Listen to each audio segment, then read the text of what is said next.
नमस्कार दोस्तों, मैं अर्चना सिंह, श्री राष्ट्रीय राजपूत कड़ी सेना वाराणसी टीम की जिला उपाध्यक्ष। सबसे पहले आप सभी को गणतंत्र दिवस की हार्दिक हार्दिक शुभकामनाएं देती हूं। इस वर्ष हम लोग 75वां गणतंत्र दिवस मना रहे हैं और ये हम सभी के लिए बहुत ही हर्ष का विषय है।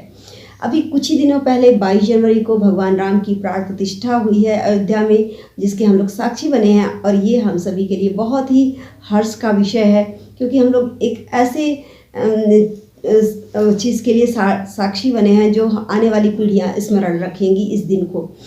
अब मैं बात करती हूँ गणतंत्र की। गणतंत्र मतलब होता है जहाँ पर जनता का शासन हो, जनता में से शासन हो, जनता के लिए हो, यानी जहाँ पर जनता पूरी तरह स्वतंत्र हो अपनी अभिव्यक्ति को प्रकट करने के लिए, उसे गणतंत्र राष्ट्र बोलते हैं। यानी हमारा राष्ट्र गणतांत्रिक देश है।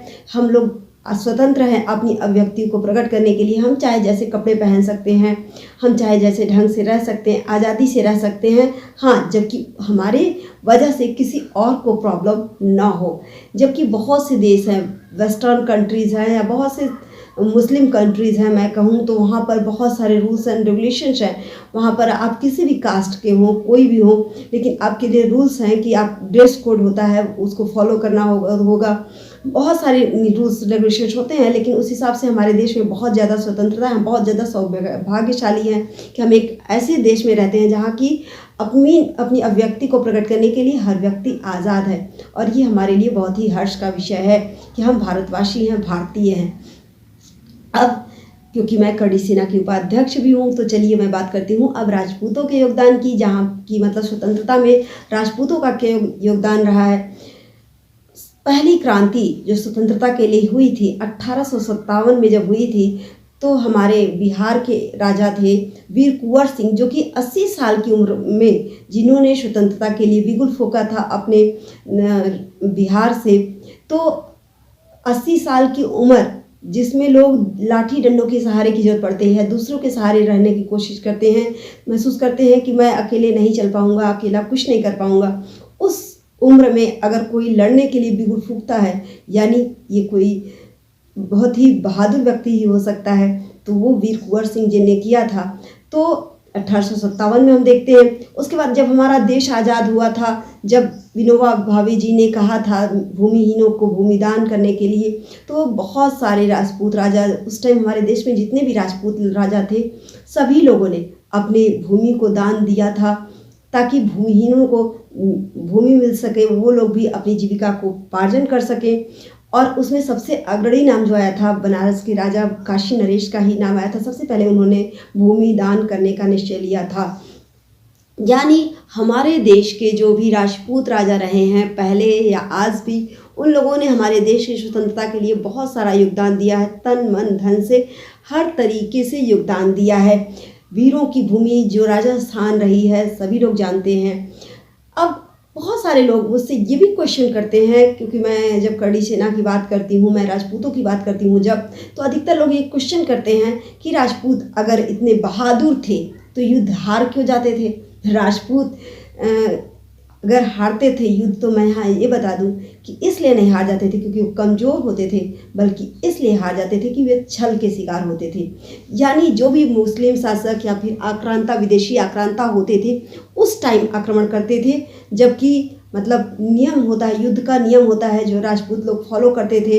यानी रात्रि के समय किसी पर हमला करना नहीं है, जब कोई खाना खा रहा हो तो हमला नहीं करना है, जब कोई सो रहा हो, गहरी निद्रा में हो, तब आक्रमण नहीं करना है, जब स्त्री से युद्ध नहीं करना है, निहत्थे पर वार नहीं करना है।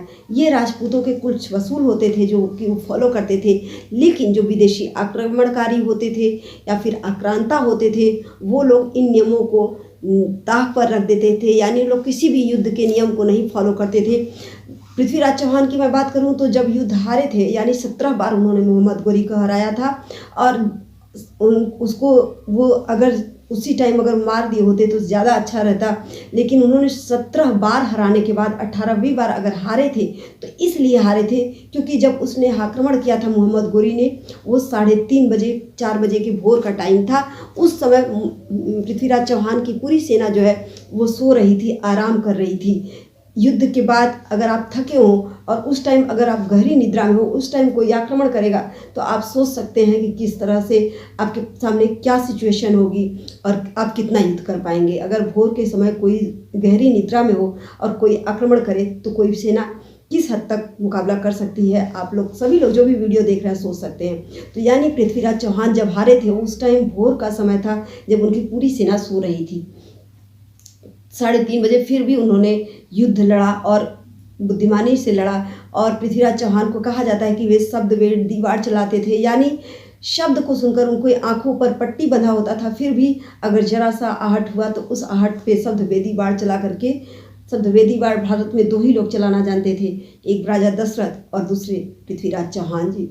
तो कुल मिलाकर राजपूत अगर हारते थे तो इसलिए नहीं क्योंकि वो कमज़ोर होते थे, इसलिए क्योंकि छल के शिकार होते थे। अभी कुछ दिनों पहले हमने देखा हमारे राष्ट्रीय राजपूत कड़ी सेना के जो अध्यक्ष जी थे गोगामेड़ी, सुखदेव सिंह गोगामेड़ी जी की जो हत्या हुई, वो भी किसी अपने ने यानी सगे संबंधी बन करके, मित्र बन करके वो गया, आराम से बैठता है और साथ में बैठ करके तब वो उन पर आक्रमण कर देता है। यानी अगर कोई हमारा मित्र बन करके आता है और धोखा दे दे तो ये अगर हम हार जाते हैं तो उसे हार नहीं कहा जाता है, बल्कि उसकी दुष्टता कही जाती है, उसकी धोखाधड़ी कही जाती है। जो हमारे सामने बैठा है, हमारे ऊपर जो विजय प्राप्त करता है, विजय प्राप्त वो नहीं होती है जब हम किसी को ऐसे समय में हमला करें जब वो सो रहा हो, जब वो खाना खा रहा हो, जब वो निहत्था हो।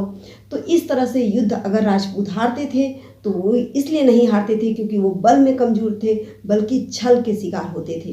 तो वैसे इतर लोग ये क्वेश्चन पूछते हैं कि अगर राजपूत इतने बहादुर थे, युद्ध हार क्यों जाते थे। और राजपूतों के योगदान का मैंने बताया कि राजपूत किसी भी उम्र के रहे हों, उन्होंने राजपूतों ने देश के लिए हमेशा सर्वस्व अपना न्यौछावर किया है, तन मन धन से इस मिट्टी की सेवा की है। और राजपूत ही क्यों, हम सभी लोगों के लिए ये फ़र्ज़ है कि अगर हम किसी भी देश के निवासी हैं तो उस देश के प्रति हमारा कर्तव्य होता है।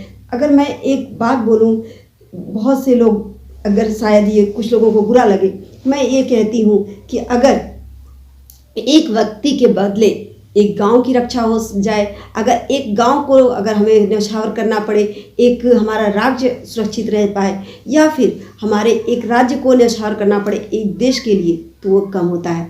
यानी किसी भी व्यक्ति के लिए अगर हम देश पर मर मिटते हैं तो हमारी जान की कोई कीमत नहीं है। हम सबसे पहले भारतीय हैं, हम अपने देश के निवासी हैं, इस मिट्टी का कर्ज होता है। हम अगर इस मिट्टी में जन्म लेते हैं तो इस मिट्टी के प्रति हमारा कर्तव्य होता है। हम जिस भी कुल धर्म गोत्र में जन्मते हैं, जिस मिट्टी में जन्म लेते हैं, हमारा कर्तव्य होता है कि हम उसके, क्योंकि जो दूसरों के लिए जीता है वही वास्तव में पूजा जाता है।